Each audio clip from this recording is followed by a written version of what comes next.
Live pictures out of Johannesburg this morning. This is voting day, and millions of South Africans are voting today in what is expected to be the most consequential election in the country in 30 years. Why? The ruling African National Congress could lose its outright majority for the first time since it came to power 30 years ago. There's a new generation of younger voters who are showing up and voting, as you're seeing here in these images.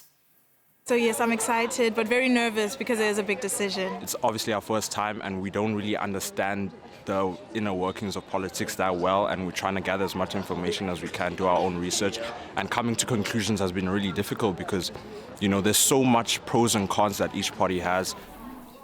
Discontent with the ANC is partly as a result of South Africa enduring crippling socioeconomic problems. It won 6 national elections. It led the country out of apartheid in 1994, but polls show support for the ANC standing at less than 50% right now. That unprecedented drop in approval could contribute to its loss of a majority, as I was mentioning, and force it to enter into a coalition government. Let's listen to reporting this morning from Isaac Lucando in Johannesburg.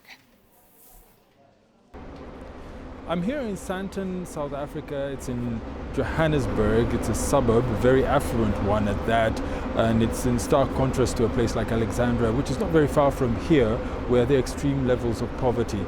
South Africans have for many years been expecting that things would change after the advent of democracy in the country in 1994, but unfortunately that situation hasn't changed. The first 10 years after democracy was gained were pretty okay.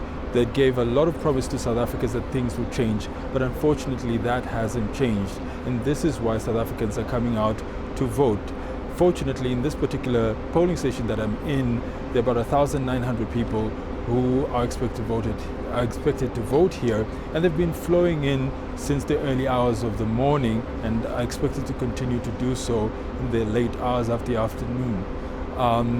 But South Africans that I've spoken to, South African voters, say they expect to see some change, especially on things like service delivery, things like electricity, things like corruption, and employment have been very big sticking points for many South Africans that would like to see that change. But unfortunately, there's also voter apathy.